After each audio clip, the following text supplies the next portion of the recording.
하나님 말씀은 욥기서 31장 16절에서 23절까지 말씀입니다.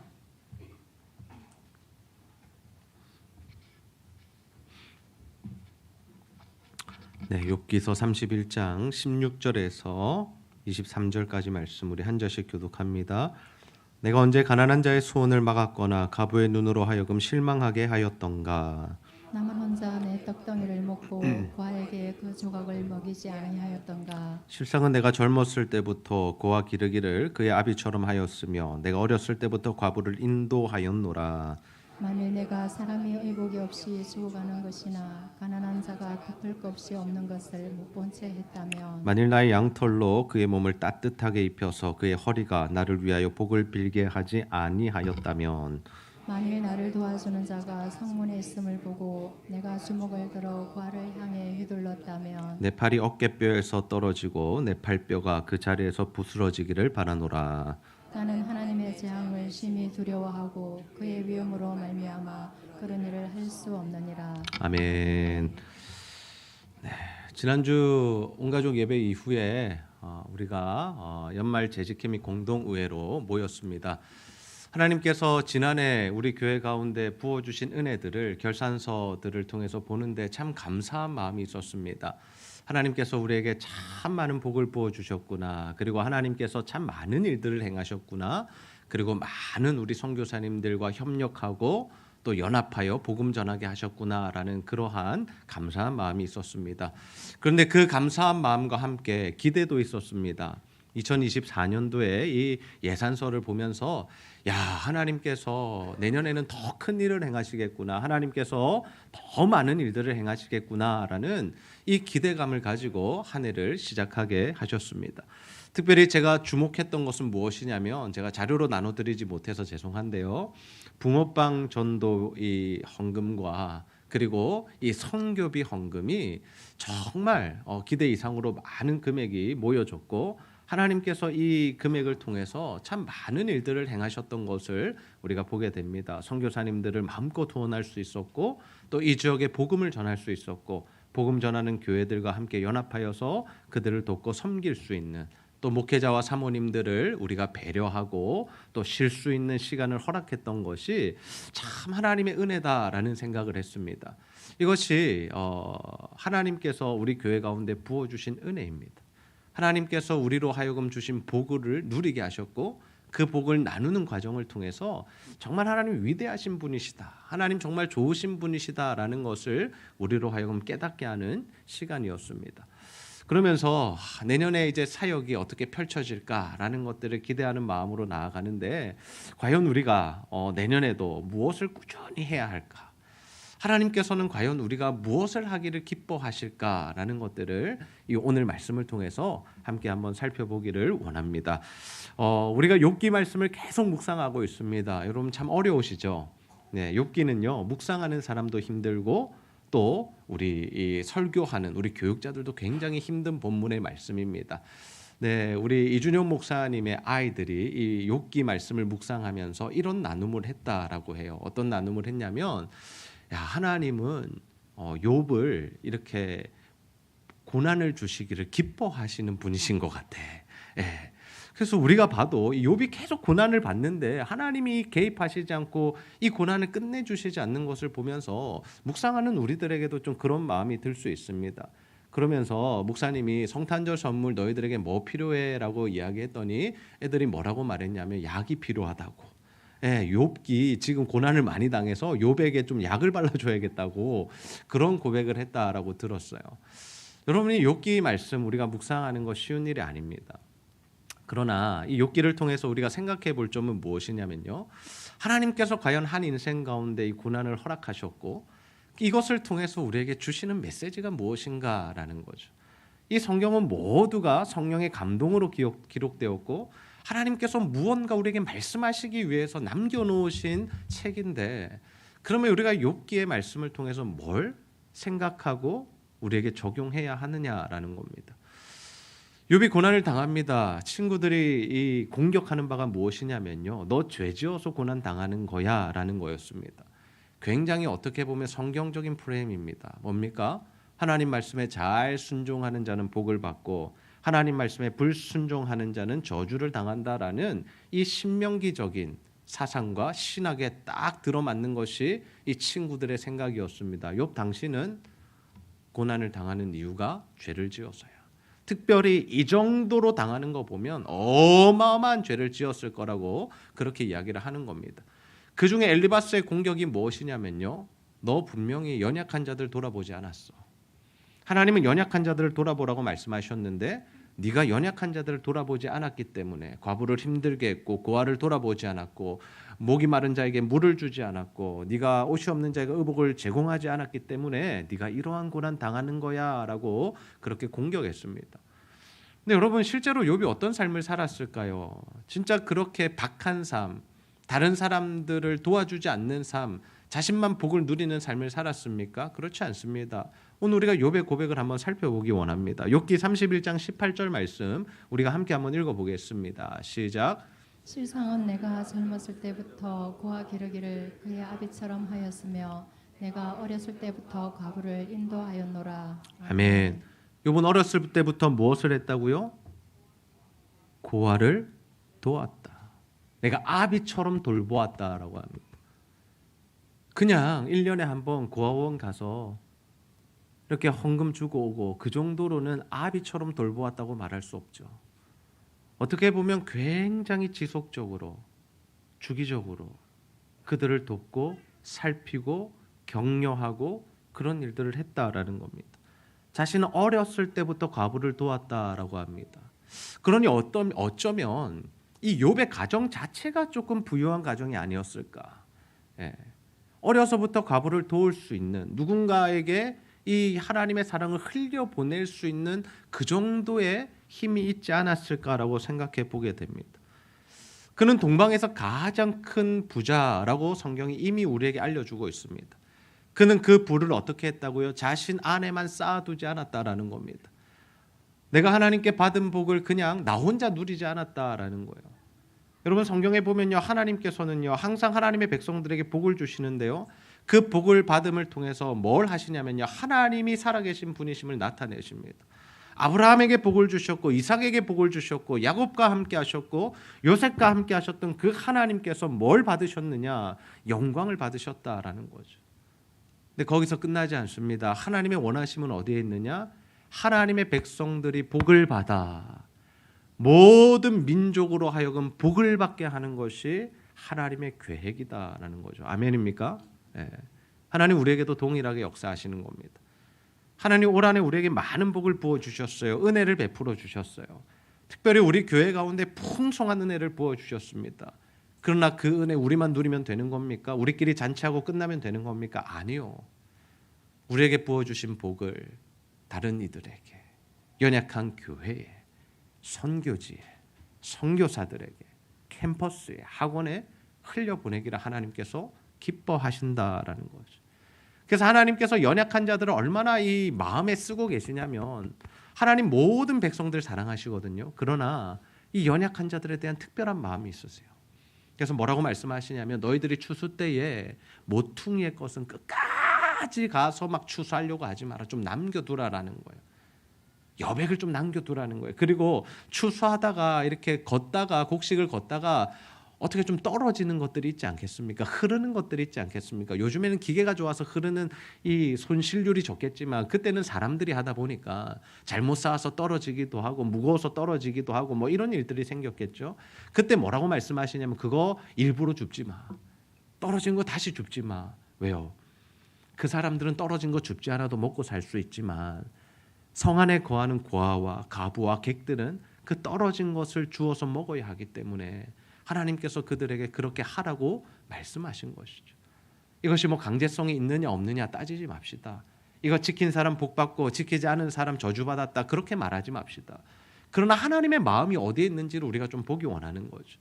연약한 자들, 자신의 힘으로 살아남을 수 없는 자들, 먹을 것이 없는 자들을 하나님께서 그들을 통해서 이스라엘 백성들을 통해서 먹이기를 원하셨다라는 거죠. 그래서 여러분 교회가 언제나 해야 할 일, 꾸준히 해야 할 일, 절대로 멈추지 않아야 할 일이 무엇이냐면 연약한 자들을 돕는 일입니다. 우리는 연약한 자들을 향한 마음을 가지고 있어야 한다라는 거죠. 우리가 주민센터에 가서 생필품을 나눠주고 이 지역의 사람들을 섬기는 이유가 무엇입니까? 하나님 그것을 기뻐하시기 때문이에요. 우리가 교회 이름을 꼭 내지 않아도 됩니다. 이름도 없이 빛도 없이 섬기면 됩니다. 그러나 그것은 하나님께서 기뻐하시는 일이기 때문에 우리가 그 일을 하고 있다라는 거죠. 제가 여러분 가정에게 특별히 오늘은 좀 구체적이고 직접적인 적용을 좀 하기를 원합니다. 여러분 오늘 이 말씀을 듣고 하나님께서 감동을 주신다면 여러분 안에 그 수입이 있을 거 아닙니까? 예, 월급이 되었든 뭐 가정의 어떤 경제적인 어떤 수입이 되었든 어쨌든 그 수입의 1년의 수입으로 잡을 수도 있고 우리가 한 달의 수입으로 잡을 수 있지만 그 수입의 일부를 하나님께 우리가 11조도 드리고 헌금 생활도 하지만 그 중에 일부를 많은 금액이 아니어도 됩니다. 정말 연약한 자들을 돕는 일에 사용해 보시기를 바랍니다. 조금 떼어 놓으시기를 바랍니다. 그래서 나보다 연약한 자들을 잘 섬기는 일, 하나님 감동 주실 때 연약한 자들을 향해서 그 물질을 흘려보낼 수 있는 그 삶을 한번 살아보시기를 원합니다. 미국의 교회에 이런 일들이 있다라고 합니다. 제가 뭐 미국 이야기 잘 하지 않지만 정말 믿음의 신앙의 1세대들이 열심으로 교회를 세웠고 하나님 앞에 헌신했는데 자녀 세대들이 헌금을 하지 않더라는 거예요. 자녀 세대들이 하나님 앞에 무언가를 드리지 않더라는 겁니다. 그런데 그 이유가 무엇인가 보니까 부모 세대가 자녀 세대들에게 헌금하는 모습을 보여주지 않은 거예요. 자신들은 열심히 했어요. 근데 자녀들에게 보여주지 않고 한 것입니다. 우리도 그럴 수 있어요. 우리가 하나님 앞에 헌신하고 정말 하나님 앞에 정말 열심으로 우리가 신앙생활 하는데 그것을 우리가 이 오른손이 하는 거 왼손이 모르게 해야 된다 그래가지고 가족들도 모르게 하는 경우가 많다라는 거죠. 그러다 보니까 우리 자녀들이 하나님은 이렇게 섬기는 거구나, 교회 생활을 이렇게 하는 거구나, 연약한 자들을 우리 부모님이 이렇게 정말 섬겼었지라는 것을 모른 채 성장해버리면 그런 일들을 하지 못할 수 있다라는 겁니다. 그래서 저는 이 주일학교 학생들을 어떻게 교육하기 원하냐면 함께 부모들이 드리는 헌금의 금액도 좀 보고 그리고 가난한 자들을 도와줄 때 어떻게 하는지 실제적으로 해보고 그래서 어제는 우리가 유초등부 아이들 박봉남 장로님과 함께 복음 전하는 거 함께 훈련받고 나가서 복음 전하는 시간도 가졌습니다. 왜 이런 일들을 하느냐? 부모들은 정말 열심히 복음을 전하고 하나님 안에서 살아가는데 자녀들은 그 감격을 모르면 나중에 10년 뒤, 20년 뒤, 30년 뒤에 이들이 자라나서 교회의 리더들이 될 것인데 이들이 이 복음을 알지 못하면 이 감격을 알지 못하면 하나님 나라가 점점 힘이 떨어지기 때문이죠. 하나님 나라가 떨어진다라기보다는 교회가 어려움을 당하게 되겠죠. 그래서 우리가 자녀들에게 이런 교육들을 좀 잘 시킬 필요가 있는 것 같아요. 어제 아이들과 함께 복음을 전하러 갔습니다. 저는 이제 부원시장 쪽으로 다녀왔는데요. 장성시장이죠. 장성시장 쪽으로 다녀왔는데요. 거기 갔는데 어떤 일들이 있냐면 이 부원 미용실에 갔더니 아이들이 이렇게 붕어빵을 전하면서 하나씩 드세요 하니까 이 할머니들이 오늘 기분이 너무 좋으신 거예요. 그래서 이 조그마한 지갑 아시죠? 예, 그 이렇게 이거 자크 달린 거 있죠, 지퍼 달린 거, 그 열어가지고 1,000원씩 막 주시는 거예요.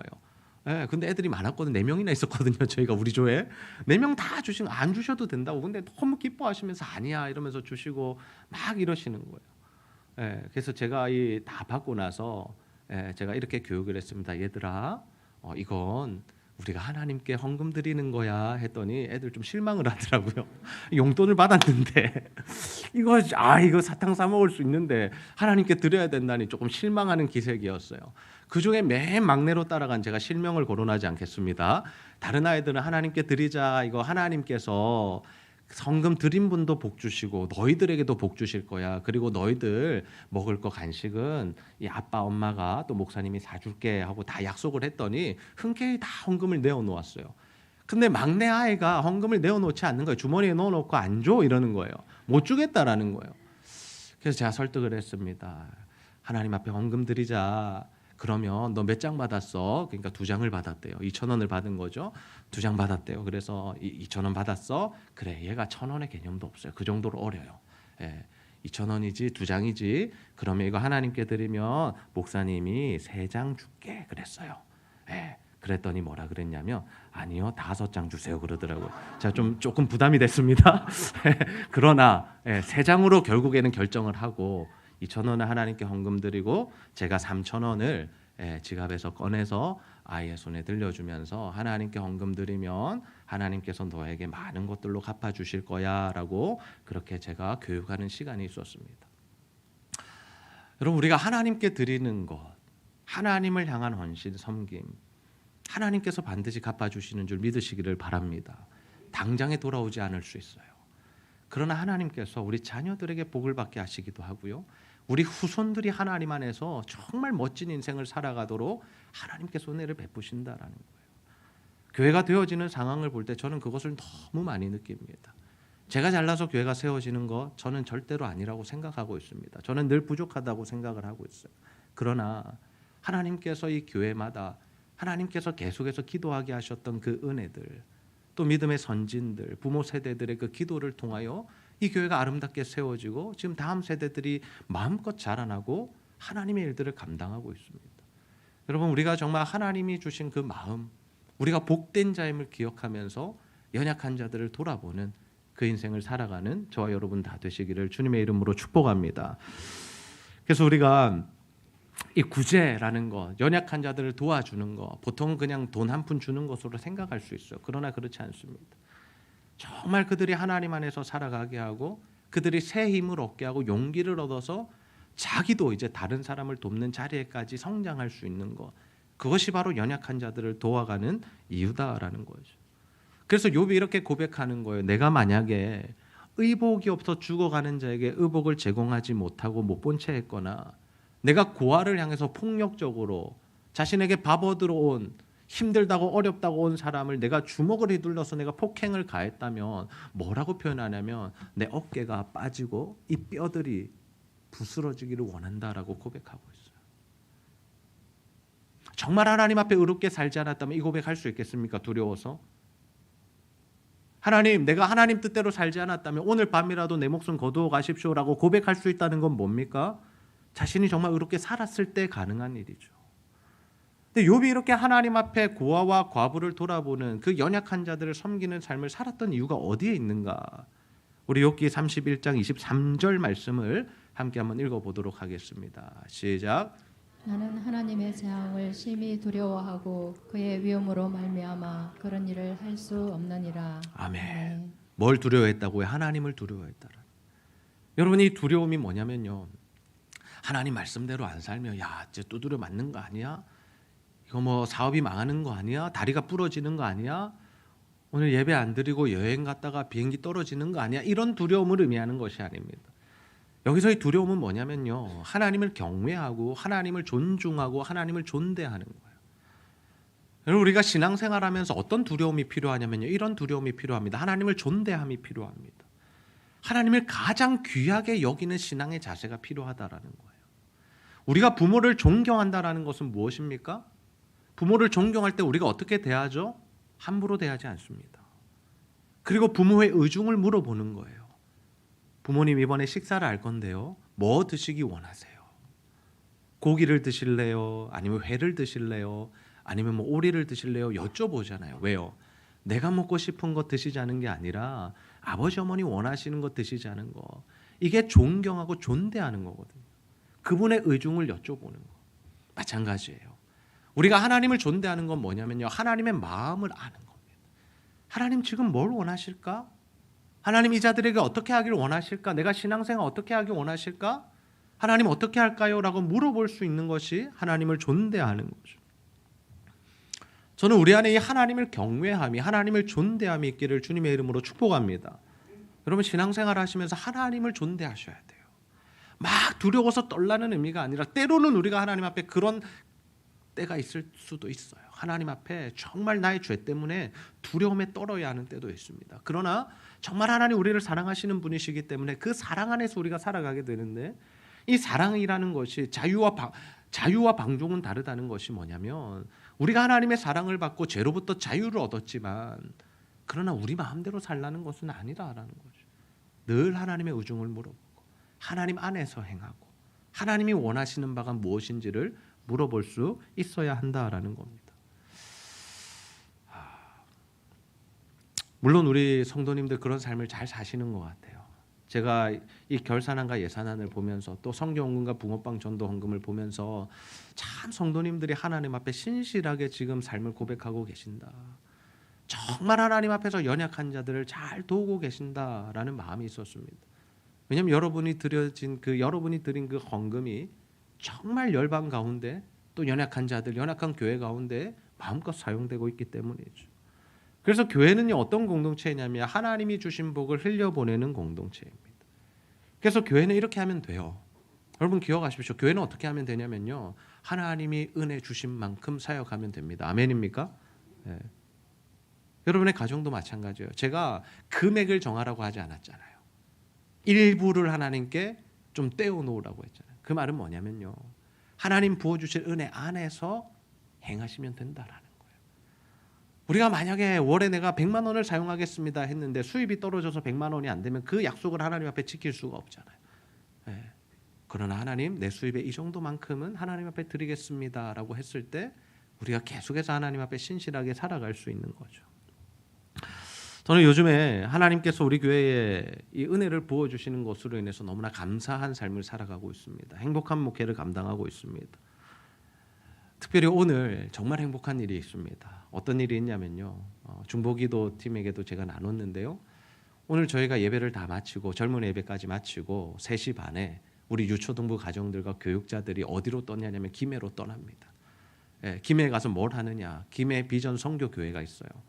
지난번에 오셨던 오연석 목사님, 수요예배 때 오셨던 그 강사님 기억나시죠? 예, 뭘 하시느냐, 태권도를 가르치세요. 근데 그 태권도를 가르치시는데 그 교회에 몇 명의 아이들이 모이냐면 50명의 아이들이 모이는데 전부 다 외국인이고 16개국에서 온 아이들입니다. 여러분 안 놀라시네요? 네, 16개국에서 50여 명의 아이들이 와서 태권도를 배우는데요, 태권도가 목적이 아니에요. 오면 1시간 예배 드리고 1시간 태권도를 가르쳐줘요. 1시간 뭘 드린다고요?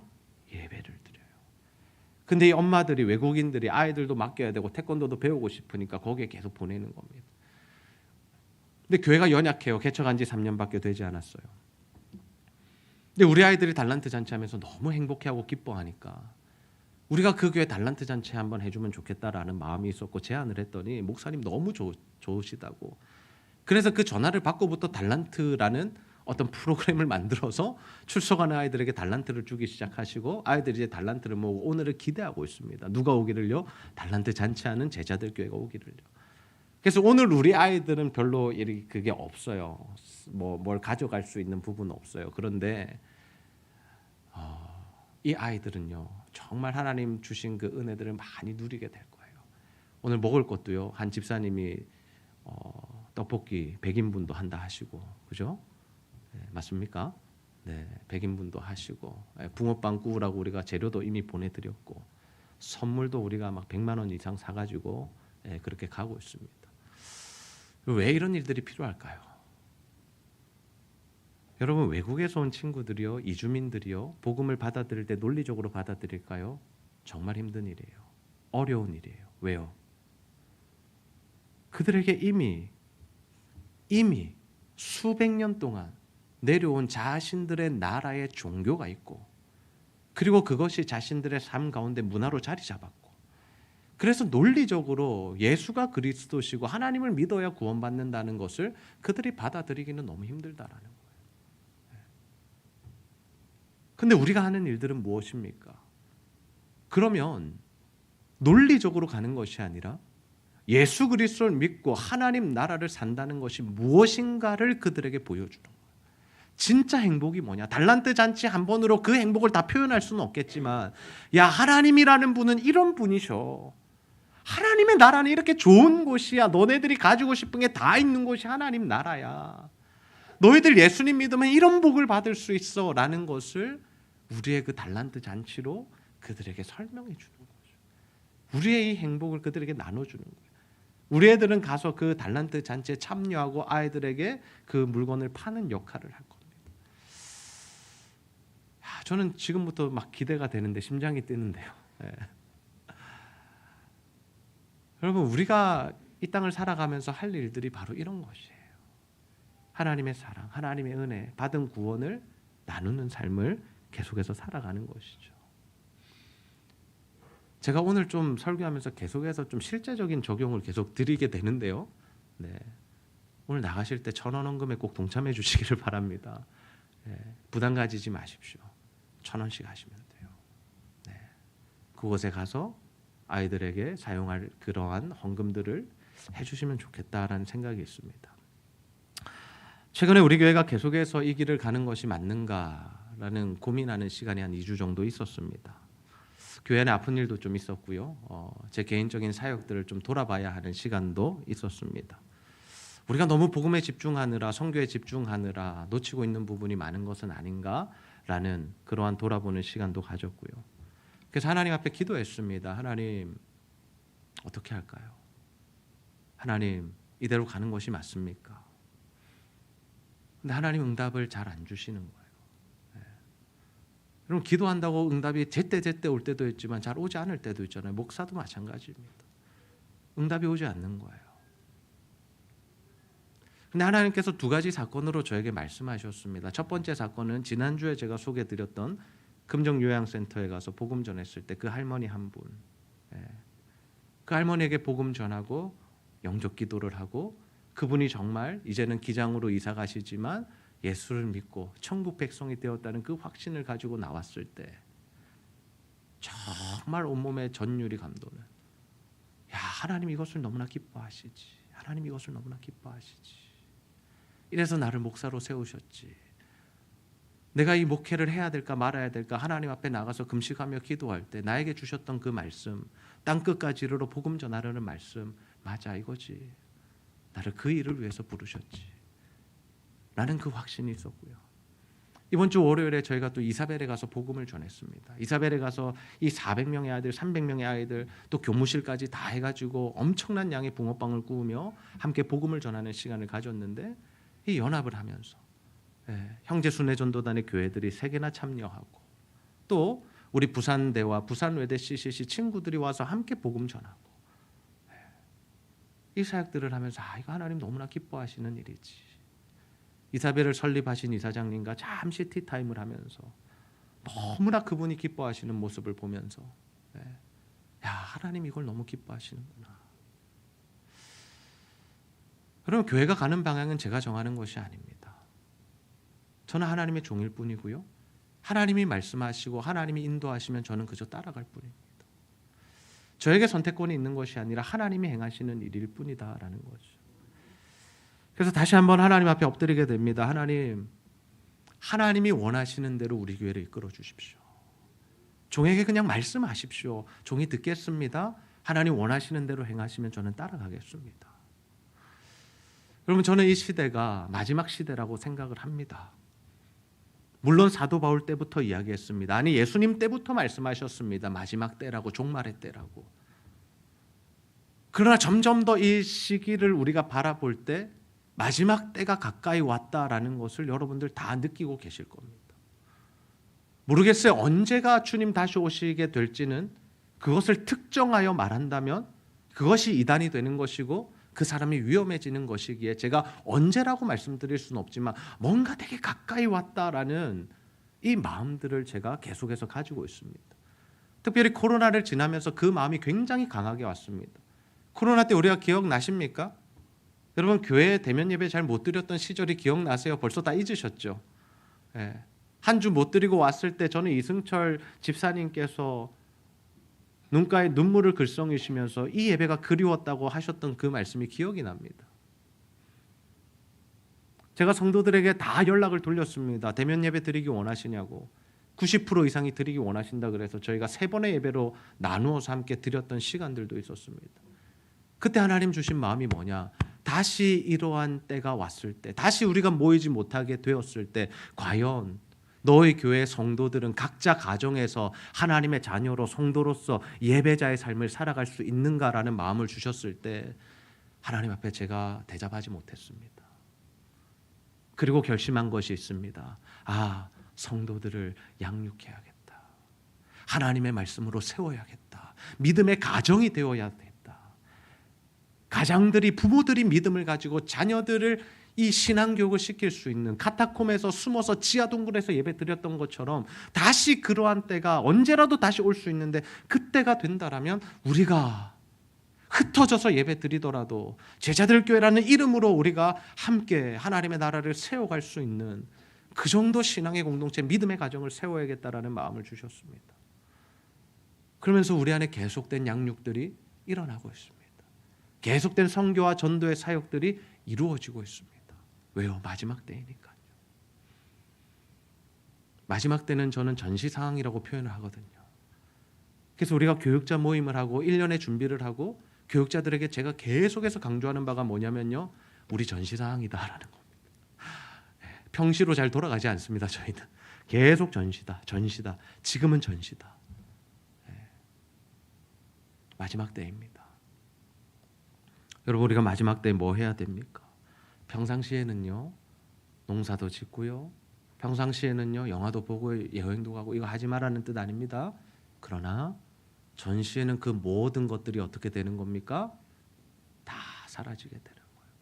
전부 다 전쟁 모드로 바뀌어서 이 영적 전투를 해내는 일에 능한 군사가 되어야 하는 거죠. 올 한해 그런 길들을 우리가 걸어왔습니다. 때로는 힘들고 지치기도 하셨을 거예요. 그러나 분명한 것은 하나님께서 여러분을 많이 성장시키셨고 하나님의 나라 일들을 동력하는 동력자들로 세우셨음을 믿습니다. 여러분, 우리가 함께 이 길을 걸어가기 원합니다. 함께 이 길을 걸어가기 원합니다. 신약의 파노라마 참석하신 분들에게 책을 드렸어요. 마르투스 증인이라는 책이었습니다. 그 책을 쭉 읽었습니다. 에티오피아 선교사로 가신 선교사님의 이야기였어요. 외과 의사이신데 모든 것을 내려놓고 아프리카 이디오피아로 가서 복음을 전하는 삶을 살아가고 있습니다. 근데 그분이 느꼈던 바가 뭐냐? 복음을 전하러 갔고 그들의 삶을 봤더니 너무나 형편없더라는 거예요. 여러분, 아프리카의 삶은 아직도 너무나 힘들다라는 겁니다. 그런데 내가 그들에게 뭘 줘야 할까라고 기도하며 고민하는 가운데 얻은 답이 뭐냐면 결국에 복음이구나. 먹을 것도 지원하고 물도 지원하고 여러 가지를 지원하는 사역을 하지만 결국엔 뭐냐? 이 목적이 뭐냐? 그들이 이 땅에서의 삶은 힘들게 살아가고 어렵게 살아가고 정말 이 유럽이나 뭐 미국이나 잘 사는 나라와 비교했을 때 형편없는 삶을 살아가지만 저들도 예수를 믿어 그 복음을 받아들였을 때 그들도 이 땅에서의 삶이 마무리되고 나면 저 천국 하나님 나라 가장 좋은 곳에서 살 수 있다라는 그 소망과 희망을 줄 수 있는 것이 바로 복음이기에 복음을 전해야겠다라고 생각하며 자신의 삶을 헌신했던 그 선교사의 이야기를 제가 보게 되었습니다. 여러분, 교회에서 일어나는 모든 사역들 어디로 포커스가 맞춰져야 됩니까? 복음입니다. 우리가 하는 구제 사역, 우리가 하는 예배, 우리가 하는 헌신, 우리가 하는 모든 것들, 교육과 훈련 전부 다 어디로 가는 겁니까? 복음으로 가서 한 영혼을 살리는 일, 그 일에 우리가 집중해야 한다는 거죠. 왜? 그 일이 가장 중요하니까요. 한 영혼이 살아나는 것에 가장 중요한 의미를 하나님께서 두고 계시기 때문이죠. 그럼 저는 우리 제자들교회 성도님들 모두가 이 일에 함께 동참하는 자들이 다 되시기를 소원합니다. 여러분, 한 영혼 살리는 일을 감당합시다. 내년에 선교의 지경을 넓히시는 하나님 우리가 경험하게 될 것입니다. 더 많은 선교사님들을 후원한다, 이 개념도 있지만요, 사실은 선교의 지경이 넓혀진다는 것은 뭐냐면 내 안에 하나님 나라를 향한 이해와 그 감격이 넓어진다는 것을 의미하는 거예요. 내가 더욱더 하나님을 사랑하게 되고 내가 더욱더 하나님을 열망하게 되고 내가 더욱더 믿음이 자라나게 되고 그래서 내 안에 하나님의 마음으로 하나님이 원하시는 일들을 더 많이 하게 되는 것, 그것이 기도일 수도 있고요, 그것이 예배 참석일 수도 있고요, 그것이 헌신일 수도 있고요, 그게 전도 활동일 수도 있습니다. 무엇이 되었든지 그 하나님의 마음으로 살아가는 것, 그것이 바로 선교의 지경이 넓혀지는 일입니다. 저는 우리 교회 안에 이 선교의 지경이 넓혀지는, 그래서 하나님의 마음으로 연약한 자들을 돌아보고 그들에게 복음 전하는 삶을 살아가는 저와 여러분 다 되시기를 주님의 이름으로 축복합니다.